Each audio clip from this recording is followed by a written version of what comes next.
Okay, so there are some numbers in for the pay-per-view. They're estimated, of course, and I'll put the article in the description box for you all. So the final figures are not yet out, but what they do know is that on Showtime pay-per-view, so US based, it's hovering around 250,000 pay-per-view buys, with it being estimated 300,000 buys when you take into account the digital platforms such as PlayStation 4 and cinema.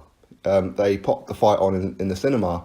I'm not too sure how they're going to work out with the cinema, because obviously if you was to buy it in your home, then it's $65, $75, but to go to the cinema, they were charging $20. So I don't quite know how they're going to do it. It would be unfair to say that one cinema is one pay-per-view buy. I think that would be unfair. I think however many people turned up to that cinema, probably cut it by a third. Okay, that would be the figure, you would presume anyway.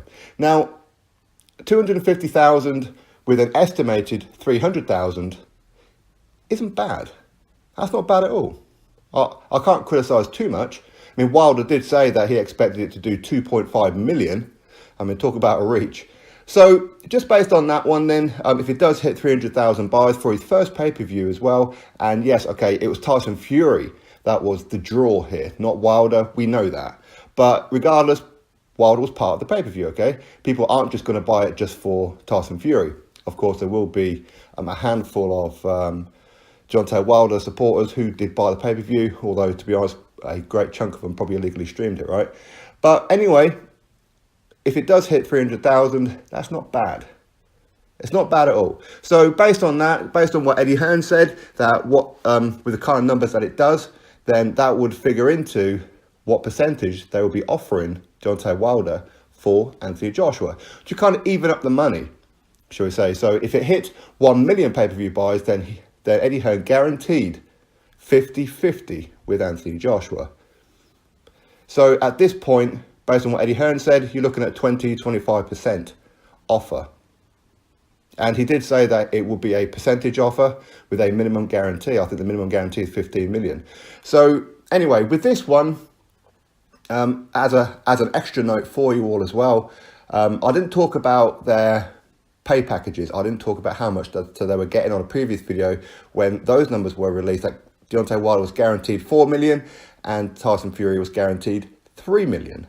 Okay, and then everything else would be dependent on the pay-per-views. And the reason that I didn't do a video on it was because I wasn't exactly sure how it worked out. My presumption, and I'll give you my presumption now, and then I'll give you exactly what it is straight after this bit.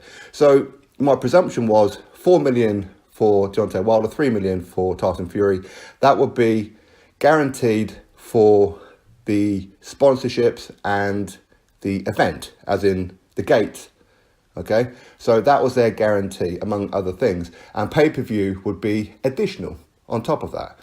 But I assumed any pay-per-view, but not at all. So I would have been wrong had I made the video on that one. So the fact is, I'm right on that point, except with the pay-per-view bit. The pay-per-view bit, they start earning more if it does over 250,000 pay-per-view buyers. So if it does hit 300 pay-per-view buys, then you would presume that they would probably earn an extra million, 2 million each, okay, on top of what they're getting. So for Wilder, that's not bad, okay? So his highest payday was 2.1 million before against Luis Ortiz. Now he's guaranteed is 4 million, and as it's gone over 250,000 pay-per-view buys, he's now going to earn more than 4 million. So for him, that's actually pretty good. And if it does hit 300,000 US base, again, it's not bad. Now, to blow my own trumpet on this one, I did predict it. I did say 300 to 350,000. That's what I predicted.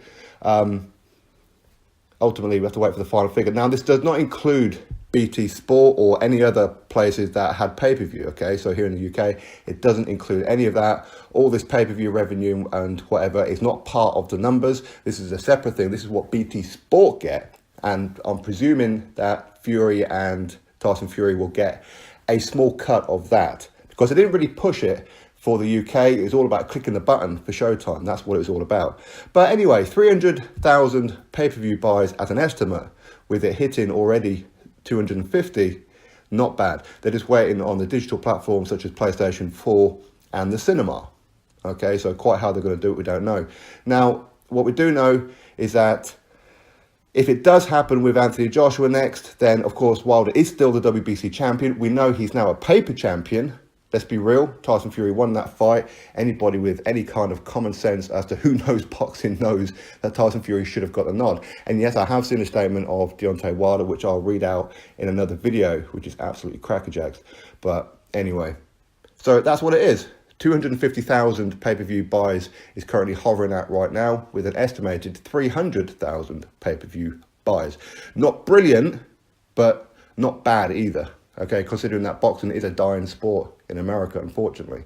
So anyway, you drop your thoughts below about it, click that thumbs up, and of course subscribe. Catch you all on the next video.